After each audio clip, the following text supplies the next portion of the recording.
Well, guys, I'm super excited about this next conversation with Amy Falchuk, who is such a dear friend and such an amazing individual. She is an educator. She's a core energetics practitioner. You'll tell us what that is. Sounds cool to me. And a soon-to-be chaplain, which we were just talking about, and I'm sort of obsessed with. Yeah. Yay. I'm curious to learn more about your obsession with death. Yes, Near-death experiences. So welcome. Thanks for having me. I'm excited to be here with you. Yeah. And so offline, we've talked a lot about your background, about my background and the overlap and dating. And, you're single. We don't need to go into details. You don't need to get super personal. But, my audience largely is made up of women from the ages of like 28 all the way up to in their 60s. And they want to know what the hell is going on with modern dating for the most part. They want to know why they can get an A+ in every area of their lives, their jobs, their education, their friends. Why can they do everything so right? And that's hint, hint, super achievement based. Mm-hmm. And why is dating so hard? And I maybe just like lob it to you. That's a big question, but no, but I think it's a good one because a lot of my clients in my practice will say, whether it's friendship or education or career, they're doing great. And when it comes to intimacy or romantic partnerships, it's a place they really struggle. Yeah. And I would say 99.9% of the time, if you ask them, how do they feel about themselves in the places in their life where they're achieving, they like themselves. Mm. And if you ask them, do they trust themselves and do they trust life in those places where they're achieving, they say yes. Right. And it's really in that intimate, romantic, relational place where they don't like themselves very much. They don't necessarily know themselves very much. Right. They're often coming from a place of like fear and forcing, like I have to have this, like I've got to get this, yep. And what do I need to do to get it? And that's not the same energy that they approach the other aspects of their life. And so, when you force something, you may get it, but you're forcing your way in, which means that you don't think you can otherwise get in. And there are other aspects of your life. There's like a flow, there's a trust, there's a creative process. Right. And like if we take like jobs, for instance, they may want something, but there's a roadmap. Yeah. Well, you're right. It's a little bit more linear, right? Mm-hmm. I like this job. I'm going to talk to someone about this. I'm going to apply. I'm going to go through the process. I'm going to see if it's the right fit for me. I'm going to get accepted or I won't get accepted. I take it. And that linearity is, I think, is comfortable for people. They know how to work with it. Yeah. When you're talking about human beings relating to one another, particularly at an emotional level, it's rarely linear, mm-hmm. right? And that can really, if we're very goal oriented or we kind of are like, tell me what to do and I'll do it, great. But in this back and forth of relationship and of intimacy, it's rarely like that. And so I think there's a kind of almost disorientation. Mm-hmm. And people make themselves bad for, I think they look at dating, at least my clients do, like, I'm going to judge whether I'm doing this right or wrong. Right. And so it's like you either get that job you want or you don't. Right. Or you get into that school or you don't. And so it's like they're applying that same logic of like, let me look outside of myself to get it. Yes. And so it's really interesting because this is an inside job. Yes. I mean, and to magnetize what you want from a partnership, this is, I think, the hardest thing for people to grasp. Yeah. Don't you? Well, I think that what I see in my practice is that most people of all genders, when they're seeking partnership, they're often seeking from a young child place. Right. And in that place, there is potentially and often a sense of inferiority or a sense of less than. Yep. Right. And a sense of like, oh, I have to do whatever it takes to be chosen.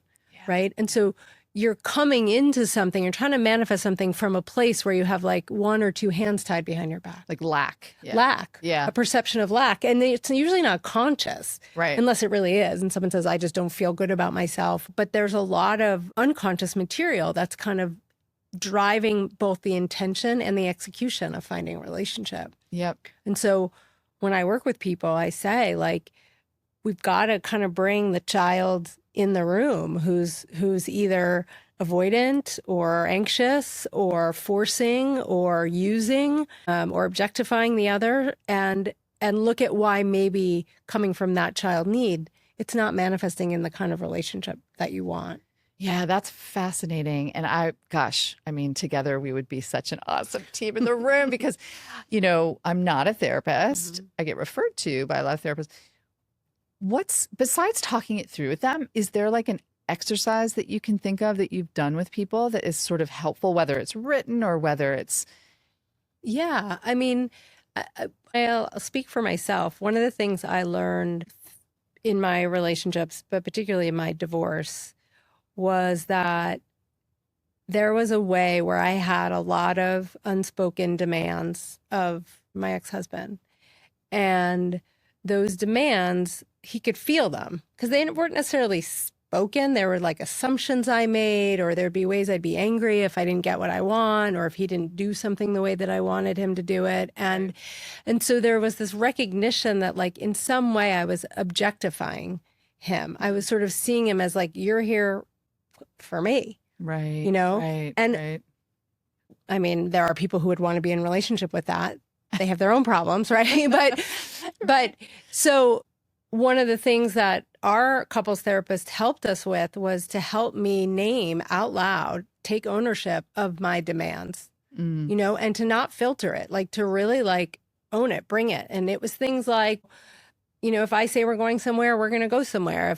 If you say you want to do something else, that's not acceptable to me. Now in my adult self, I'm like, that's horrible. I don't want to be in a relationship that way. Right. But from a young place, where I really needed someone to make me the center of their world. Like you matter. Like I matter. Pay only attention to me. Like that child demand and need was bleeding into an adult relationship. Wow. And it couldn't function that way. Right.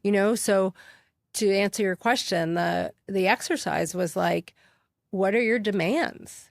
Right. And how are those demands really a reflection of a young need? That's a beautiful need and a legitimate need, but it's not meant for an adult, mutual, loving, respectful relationship. Right. And were there times when you really were not conscious of what was? I wasn't until I was, right? Until he kept saying, like, you get mad at me if I don't do what you want to do. And, again, if you're speaking to the adult self, I'm like, oh my God, that's not who I want to be. Right. But in that young place, that's what I needed reasonable. to feel okay. Yeah, that was reasonable. That made me feel safe. Like, if you do what I say, then I know you're paying attention to me and I'm getting this young need met. Yep. And so what I really want to say to anyone who's listening is the child need is legitimate and beautiful and to be expected by that child. Yeah. It's not that we want to get rid of it. We want to take care of it ourselves so that we don't bring it into relationships where it doesn't belong. Totally. I think that's fascinating. And I think, what about when someone is dating? Like, I have a client right now. She's 35 years old. She's in Dallas. She's amazing in all the ways. And it's almost like the universe is mocking her in some way.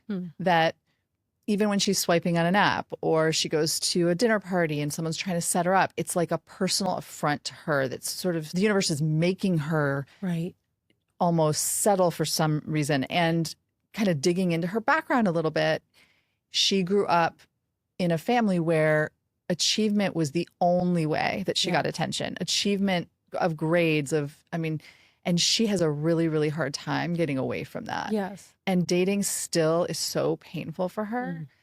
What thoughts would you have around that? What do you think would be helpful for her to do? Well, I feel for her in the place that is oriented towards achievement as a sign of worth. Yeah.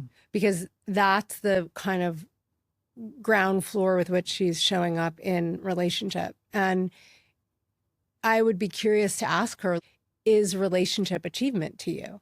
Or is it something else? Yeah. And if it's something else, like it's vulnerability or it's intimacy or it's partnership or it's support, then the way in which you lean into that is going to be really different than the way you're going to achieve something. Yeah. So I think it's about, and this is, I think, more the therapist hat than the coach hat, but I would want to unpack a little bit of like just even her orientation towards dating. Right. You know, Yeah. it's like when we go at something with the intention of achieving, you know, again, we're talking about a person on the other end of this. And we're talking about a relationship on the other end of it, which may be deeply spiritual or heart-centered. And what does achievement, or what does the intention of trying to make up for something that sort of didn't happen in the past? Like, what impact does that have on that? Yeah. Creating that relationship. Yeah. And I also want to talk about energy. I mean, you and I are both like, so, I mean, you are certified. And I'm certified. Yes, I am. Energy. How do I get that? That's amazing. So you know what you're doing. But it's, to me, it's just the way I look, the lens through which I look is if we wake up every morning and say, but where is he? Like, it's my turn. It should be. It's that energy is almost blocking the flow that you need for just discovery. Yeah. Like discovering yourself, discovering who's out there. And I feel like she will, as an example, this client, and this is very common, she will just siphon off the energy before it even has a shot, you know? Yeah. Whether it's just someone on an app or, you know, she'll constantly cut and paste conversations to be like, yeah, that's dumb. Yes. You know? Yeah. Like, what role does energy play? I mean, it's everything, right? Yeah. I mean, the theory is in my work, right, is that we come into this world and we're really born into full potential, like a real kind of open flow of energy. Now we have all sorts of reasons why our energy might be distorted already when we come into the world for a variety of reasons, depending on what you believe in. But let's just say the child comes in and their energy is flowing, right? And then life happens, right? And sometimes it's just culture or the family system. And in order to fit in or survive within that system, you start to contract your energy to stay safe, right? So one of the things you might notice with me is I look away a lot. It's hard for me to maintain eye contact, right? That's energy, right? Eye contact is intimacy. And so if there's a way where the intimacy feels too big, too much, there's a way where I'll look away, and I'll come back, right? But so there's lots of ways where our bodies and our energetic systems are showing each other the places where we're protecting ourselves, right? And so the more that your clients or any of us can become aware of, like, oh, where does my energy contract or split or leak out to keep myself safe, and how is that split or leak or block impacting my ability to really show up in relationship? Totally. And what's the relationship between energy and vulnerability? It's amazing to me because I think culturally, there's a lot of different parts to this, but culturally, we're a generation of people pleasers and perfectionists. And I see a direct correlation between an ability to be totally vulnerable, especially in our dating lives. I mean, that's scary anyway. Yes. But as people pleasers and perfectionists, my clients don't want to do anything wrong. Yes. And so being vulnerable means you got to throw that out the window. Yes. And you have to show all the weird, ugly, blah, blah, blah parts of you. And that is like almost terrifying. It is. For like anybody, but especially a lot of my clients in their 30s right now. It's interesting. Well, and what I always say is the thing that brings us into, I don't always say it, but I believe it.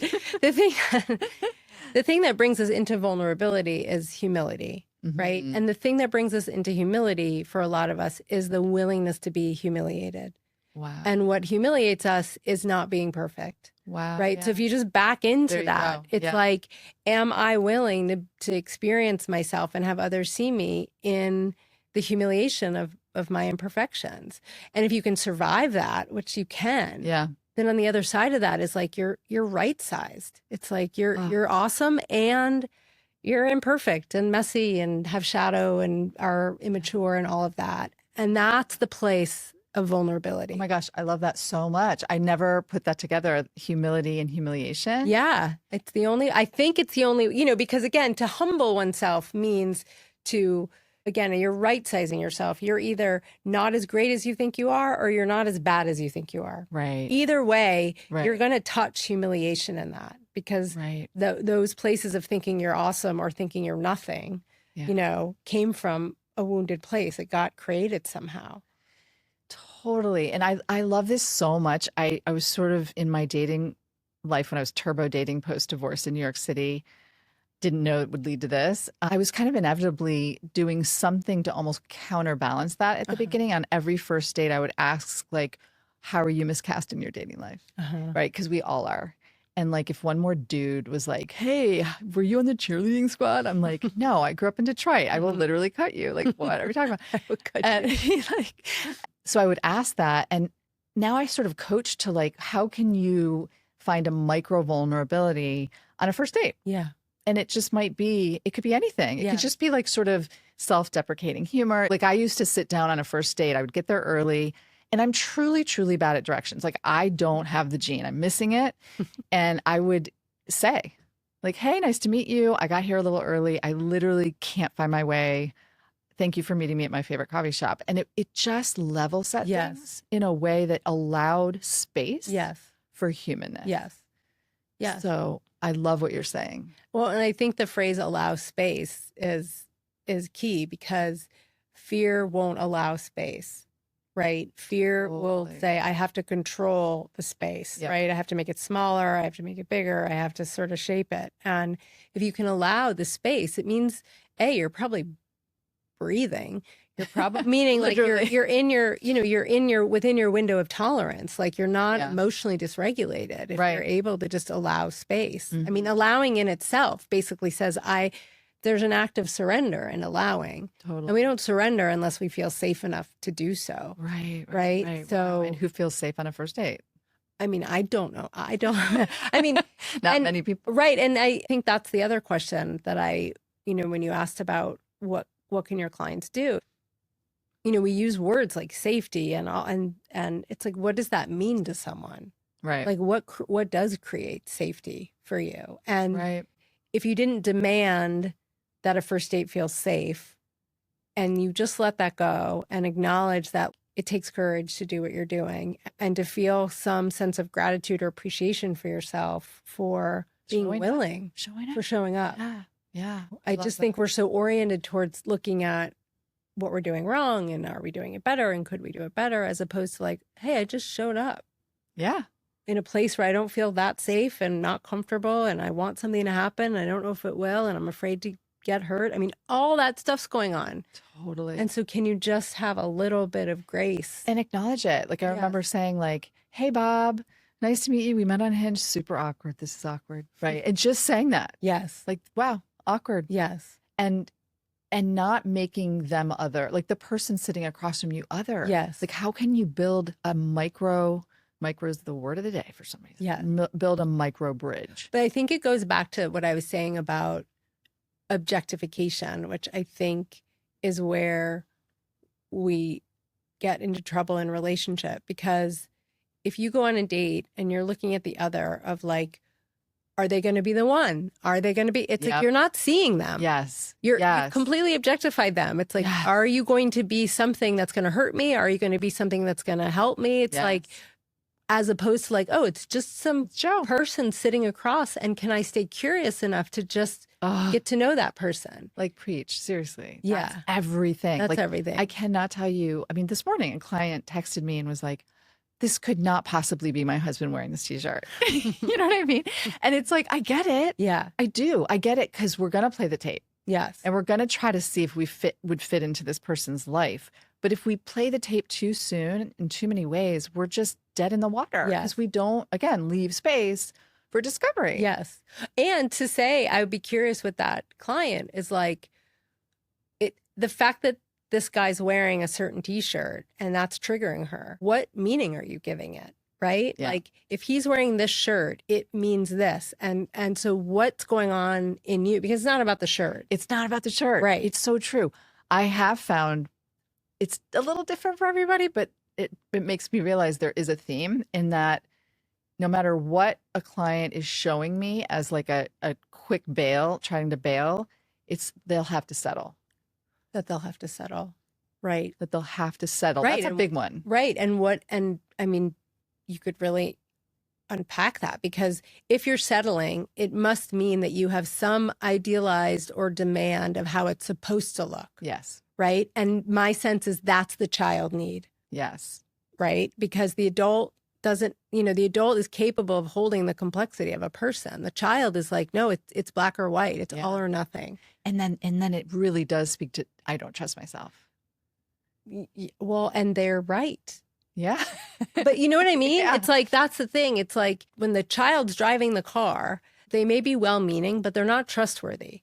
They're trying to chase something based on something they need. That's a 2-year-old or a 5-year-old. Right. But this is the adult life who's trying to create relationship. Right. That adult needs something really different. Yeah. Needs things like respect and needs things like being listened to. And if you say you're going to be somewhere, you're going to be somewhere. The child has totally different, like you have to be there when I say, you have to do what I say. Like it's a much more terrified energy. It's fear, right? It's fear. Fear of all kinds of things. I often think we're looking for a soul connection. It just blows my mind how our senses are getting in the way. Well, I think that's we're looking for a soul, because you had asked me, I think before we spoke, something about like, how can people become more intentional in their dating? Mm-hmm. And one of the thoughts I had when you asked that was to actually really ask yourself, why am I dating? Because I don't know if everyone is searching for a soul connection, Mm-hmm. And if you can identify for yourself, I would like companionship. Right. I would like that soul connection. I would like a spiritual intimacy. I would like a profoundly sexual intimacy. I would, whatever it is, like, I want a friend, just to really. At its core. At its core. Yeah. It's like, I think we're so, at least my generation, we're so conditioned to just not fall behind and be alone. Yes. Totally. That finding a relationship was more about being accepted. Yeah. Being one of the gang, right? And okay, that might be important, but if that were to all go away, why do you want to be in a relationship? Totally. And which is so funny. No one ever asks. No. Do you think there's nuclear fallout from people experiencing more and more divorce, and now here they are in their dating lives and they're fearful? I don't know. Or maybe it's not as conscious.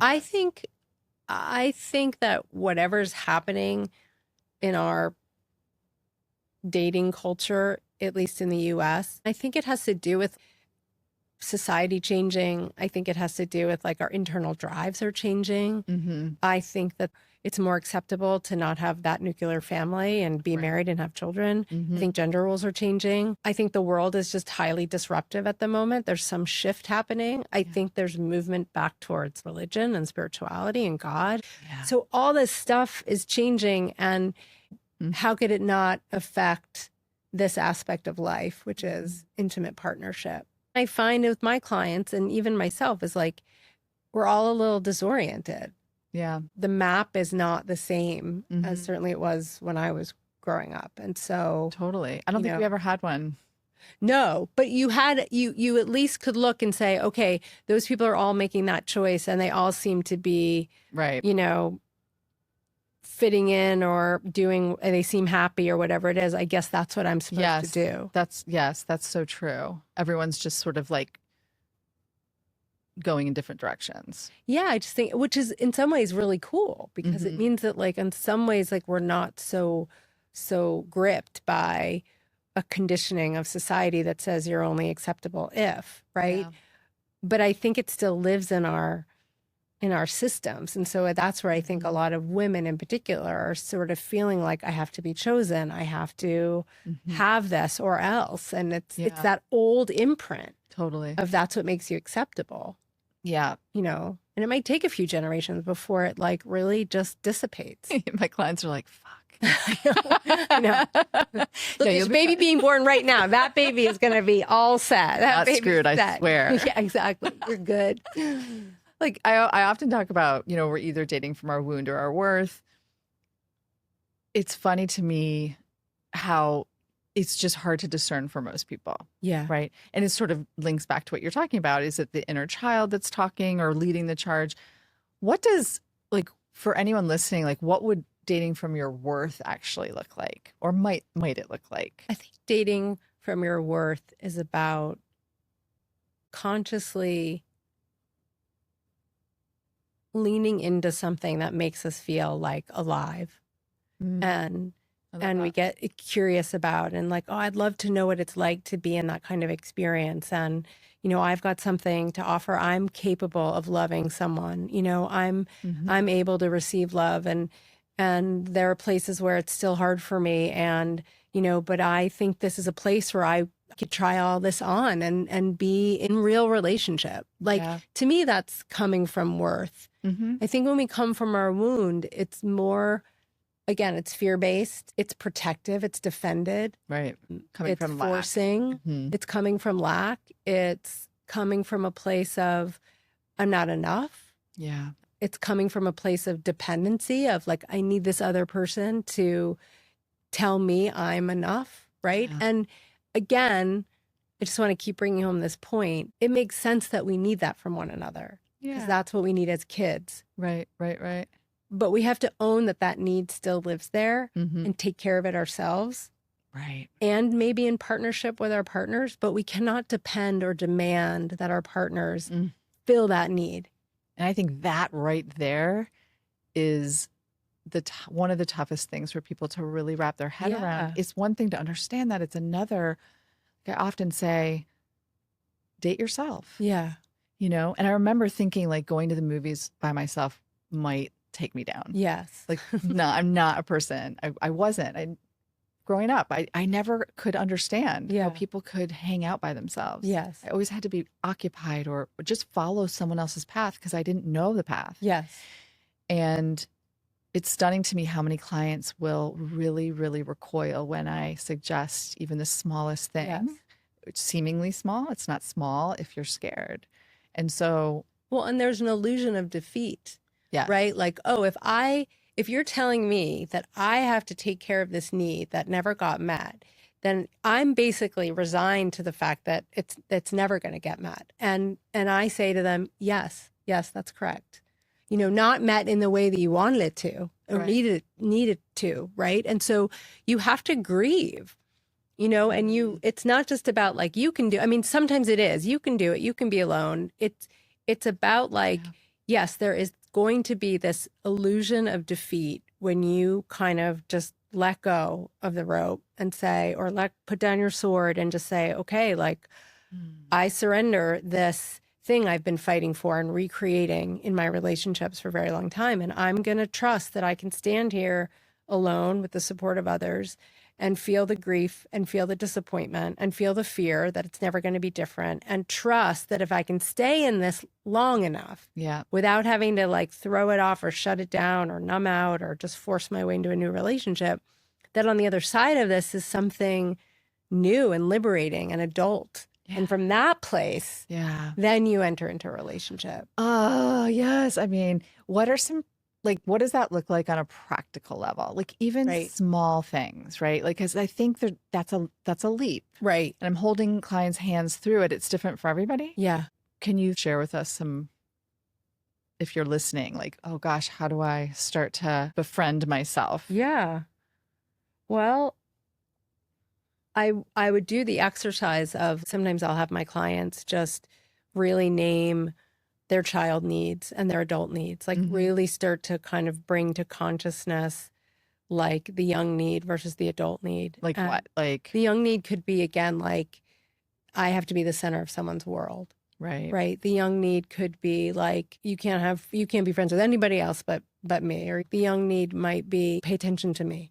Right. Like it's just this, whatever a child's needs is, it's getting put, or validate me as a child need. Right. And in dating, that might look like X and such people didn't respond to me, or I haven't had a date in 2 months, or so something like that. To know that, that kid is always looking to either not be rejected and or looking to be rejected. And so is going to do all they can to make sure neither one of those things happen because it's so painful. Yep. right? And so Yep. if we can really understand, oh, here are the child needs that show up, or the child kind of triggers that show up in my dating life or my relationship. Yeah. And then look at, okay, but what are my adult needs? Right. Right? What is it that I really would like? Like to be seen and heard. Yeah, to be seen or heard, or to have someone interested in you, or to have someone be curious about what you're doing and what matters to you. Yeah. An adult need may be that someone really respects your boundaries. A child doesn't necessarily want their boundaries respected. So true. It's tricky, right? Yeah. But the adult does. Right. And so I think sometimes when we date people who are not good to us, it's a recreation of something where, the child doesn't know how to put boundaries in, because if they put a boundary in, they'll be alone. And the child doesn't want to be alone. Totally, totally. I have this 52-year-old client in New York. She's amazing. And her pattern has always been to pick people that she can fix. Yeah.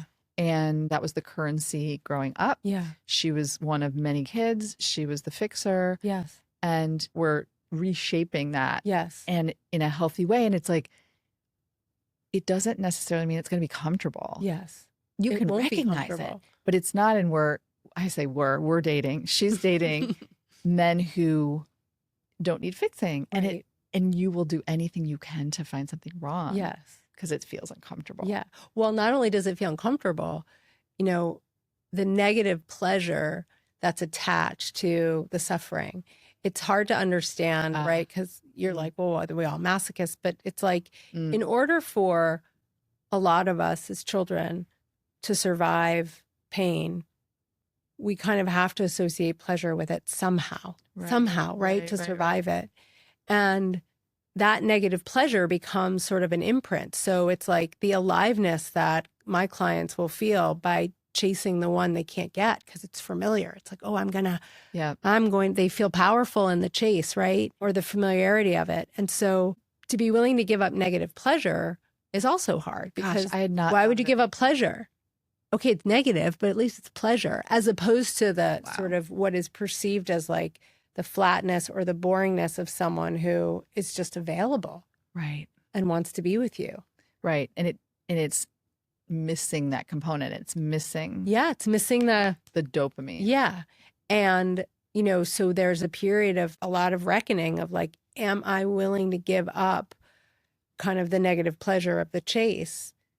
And recognize that that's just a recreation of a wound, essentially, a better version of it, because at least there's some pleasure in it. So the spark can be a wound. The spark can be a wound. And that's tricky, right? Because we've got to be able to discern the aliveness of a healthy dynamic versus the aliveness of the wound that we get some negative pleasure around. And so that takes a lot of awareness. Wow. That's like mic drop. I mean, and to discern, it takes, it's not just a cognitive exercise. It's like a really felt sense of really being able to feel into the energy of negative pleasure versus like, okay, this just feels good to be able to like lean into something and trust it and not feel like I have to sort of fall into patterns to protect myself. We have to get to know that in ourselves. Right. And I think that's where people get stuck, and that's where they kind of like bail, because it's like,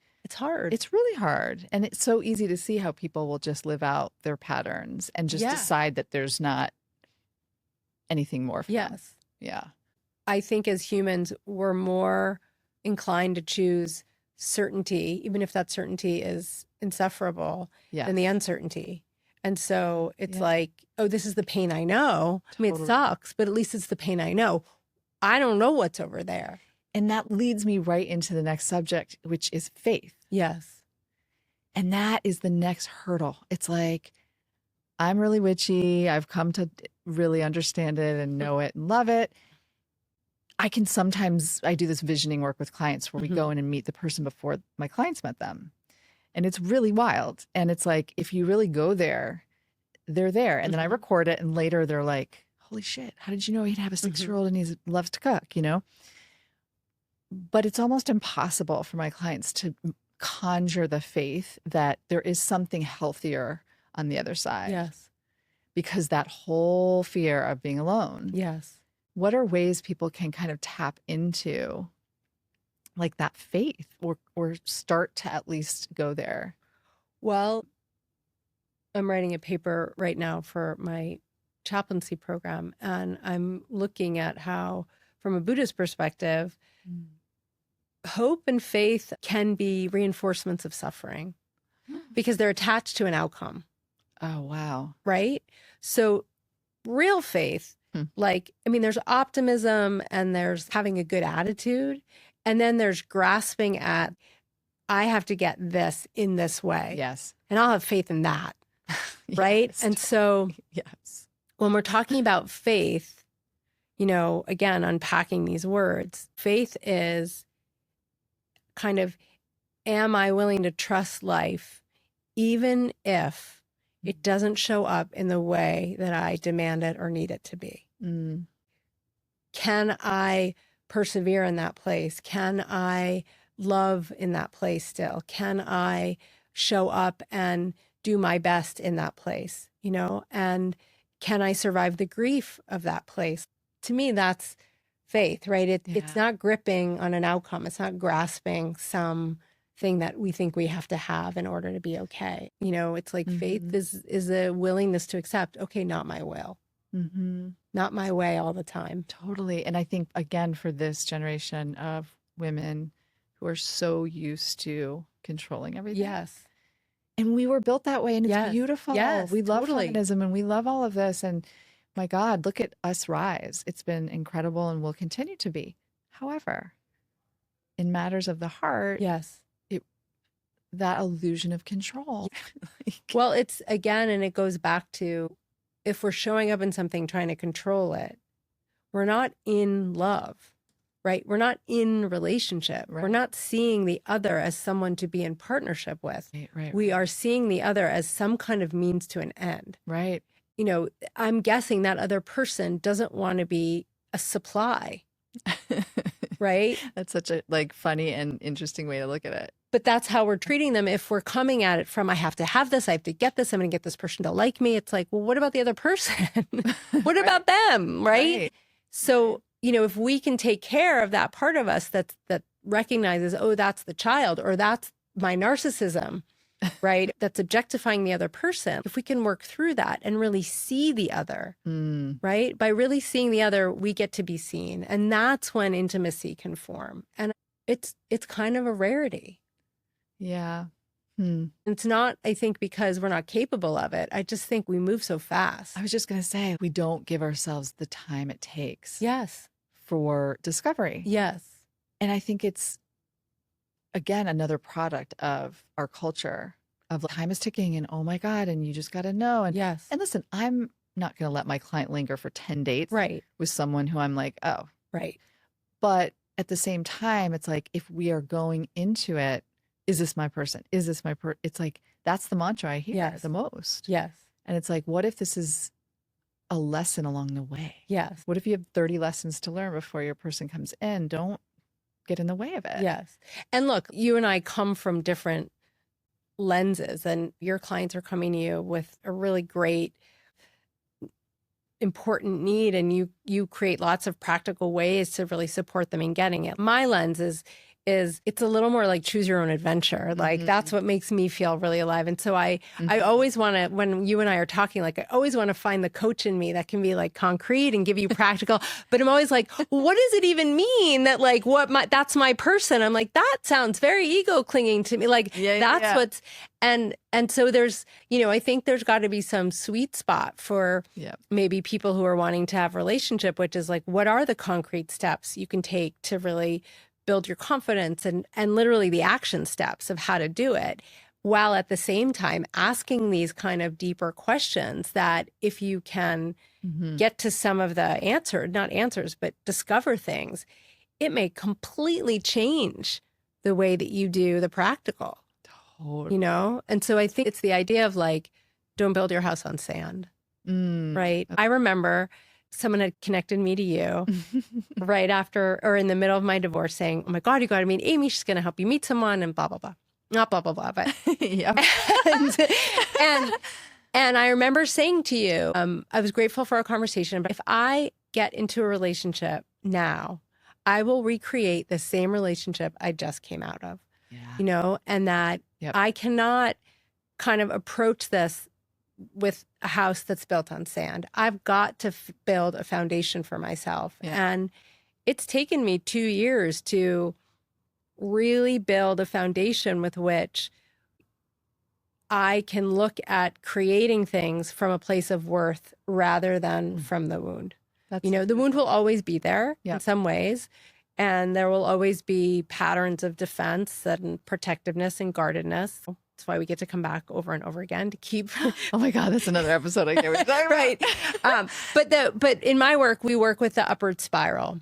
And the idea of the upward spiral is that you meet the same kind of set of challenges and patterns over and over again, but you're there for a shorter period of time because you can reflect back. Because, you have more consciousness, you have more awareness, and you've worked with the energy to kind of open your heart more, right? To like be able to tolerate more so that you don't need to shut it down or push it away or force it. So it's not about building a perfect foundation with which to approach relationship, but it's about a stronger one than the one that was there before. Okay, so where are we? Are we ready to date? Shit. I knew this was a ruse. Is my mother here? Did she set this up? We can talk about it later. Yeah. Like, how do you know? I mean, I think that's a legitimate question. Right? Like, I get this all the time. I mean, I do info calls with people every week, and I will often turn them down to work together because it's like, you're in the middle of figuring it out. And it's really so deep in your wound, to your point, right? Where you were. But for someone listening, it's like, I often hear this, well, do I have to be fully healed? How do I know? It's like, where is that opening? Yeah. What I want to say to that is I don't even know what fully healed means. Right. I don't think any of us are. Yeah. I don't think ever. Yeah. I think we are, if we think about it from the context of like awake. I love that. I like that better because I don't want to impose meaning on anyone's suffering. So I'm saying this just for myself, which is that I believe that crisis happens when there's too much contradiction to the truth. And so in my life, crisis has happened when I have been arrogant enough to think that I can whistle past the graveyard, or I could just objectify someone, or I can, pretend I don't need anything. Eventually, the truth wants to be out. The truth wants to be out in the light. And so sometimes crisis is the thing that kind of knocks us on our feet to say, look, look, and when the crisis is over, does it fulfill its function? Are we more awake? Are we more aware? Are we more loving towards ourselves? Are we able to show more grace? Are we able to be more humble? Are we able to be more confident? Are we able to be more true to our commitments? Those are the things I would ask someone or myself rather than, am I healed enough? I think the question would be more like, with this new awareness and maturity that I have, and in this place where I'm more capable of loving, and maybe I'm more capable of receiving love, should I lean into this now? Does this feel comfortable? Does this feel comfortable? Is this the right moment? But it's not about reaching some level. I think we're all in some continuum of growth. Yes. And like the key is to find someone who can honor your growth and you can honor their growth. Yeah. And I always say this, make each other's wounds a love language. Say more. I don't make each other's wounds. So often I think in partnership, we keep our wounds hidden and as if they're bad. And so, for instance, like I have like tremendous abandonment issues. I think I'm not all the way healed, but I've done a lot of work. And still, Brett knows like there will be this energy shift or I'll just disappear for a little too long. I'll be like, what's going on? What's up there? Yeah. Something is that just changed for you. Yeah. Something old just crept on in, But you found, and I don't know what your relationship was like before, but you met someone who has the capacity to read your energy and notice the subtle shifts. And that's like a real meta skill. You know, I mean, sometimes it could be the opposite. It could be hypervigilant and True. like, you know, there's something in there. But, you know, but even then it's like there's an awareness of you and then there's a tuning into you. And that, Yep. you know, is that different in your marriage Yes, now? very much so. And to be okay with wanting that. Yeah. Because that was sort of a surprise to me. Yeah. I didn't realize that Brett sort of had that capability. Yes. And so that's really, really interesting. Yeah. And I think that goes back to like the child need versus the adult need. The child need says it's supposed to look like this and it's grand and it's like always. And it's like, and the adult is like, oh, wow, someone just noticed that my energy shifted. Oh, that's really what I'm really needing. It's just someone to have their eye on me. Yeah. Right. And that's valuable. And tuned into me. Yeah. Yeah. And that's maybe not for everybody. No. Yeah. I'd be like, leave me alone. Why do you what do you want from me? No, but that's different because you know, it's like if we think about when I was trained as a couples therapist, not to generalize, but the basic idea was that we're each afraid of one of 5 things, either being abused, controlled, humiliated, abandoned, or rejected. You know, some version of that, right? And so when you come into relationship with one another, that's what they're defending against. Wow. And if they don't know it, which often when, you know, a lot of people don't until they do, then all that shit gets acted out. Wow. All the time. Yeah. Right. And so helpful. That's so helpful. To own, okay, because I don't know what my biggest fear, I think being controlled for sure. Yeah. And also being rejected for making mistakes. Because I think everyone listening can attach to one of them. And I'm sure there's like sub bullets to those. Yeah. But if we're recreating childhood hurts or we're making choices in our lives to defend against being hurt again, then knowing what that hurt is that you're trying to either avoid or somehow recreate because it'll be different this time, then you can unpack that. You can sort of work with start to maybe observe it. And that's like sort of that meta idea of you are the consciousness, sort of you are not your thoughts. That's for another episode. But I love that so much. Well, this has been amazing. Well, it's been fun to talk to you. Oh my gosh. Yeah, I know. Selfishly, we get to like. Well, I know. There's so many. We got to talk about death. We got to talk about God. We got to talk about witches. There's so many things. I know. We'll have to do a part 2 on like more in the spirituality stuff. Yeah. And I'm obsessed with that. Yeah. And even just spiritual intimacy. What is that? What is that? Yeah, what is that? Sounds good to me. I'm all in. I don't even know. Well, thank you, Amy. Thank you. Much. And if people want to know more about you, where do they go? How do they find you? Where would do you want them to find you? I have a few articles on Goop. Oh, good. I do lectures online of the pathwork. So the pathwork are kind of the spiritual lectures attached to my work. And so I read them and I kind of translate them in ways that hopefully audiences can understand. And so those are on YouTube. Thank you. You're welcome. Thank you.